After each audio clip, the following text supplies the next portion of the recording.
Let me get in our editor-in-chief Rajiv Sardesai, who's also joining us. Rajiv, is it basically a problem with Hindi? I mean, Hindi does create a certain kind of baggage, that it's being imposed, that it's being seen as a political language, that it's seen as a language of the North. We know how states in the South have routinely opposed Hindi. Is Hindi really not acceptable in many parts of India? No, that's not true. Certainly not true of Mumbai. I mean, Mumbai has always been a city which has had a multilingual identity.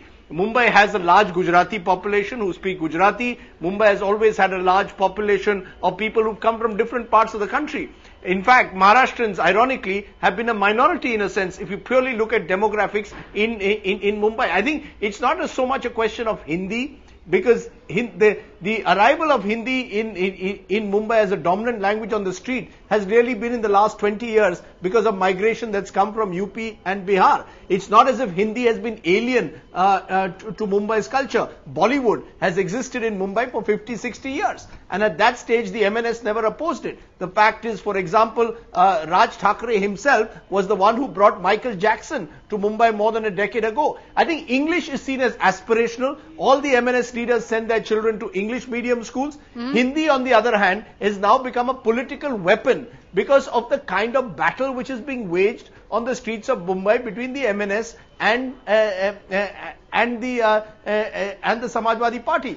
40 years ago, Bal Thackeray had waged a battle against Tamilians, in a sense calling them virtually lungiwalas. Now the battle, the other in a sense, is the Hindi-speaking migrant, right, which is why suddenly Hindi has become an issue. Hindi was not an issue in Mumbai till 10 years ago. So it's become a political issue. But Kanimori, let me just put that point about what happened in Mumbai to you. If, for example, an MLA in the Tamil Nadu Assembly took an oath in Hindi, how would that go down? There have been instances of people taking their oath in English, and recently there was an MLA from Hosur who spoke in Telugu. So I think it has been accepted, and but I still think that our people have to speak the language of the state, and that is very important. And I mean, it's not necessary to know Hindi to be Indian, and that is what I've been saying right from the beginning. What we oppose is imposing a language. I mean, here people do speak. There are so many Tamilians who can speak Hindi, who can speak so many other languages too. But you're saying that Hindi comes with a certain baggage. No language. No, any language which is going to be imposed in any state, I think that will be opposed.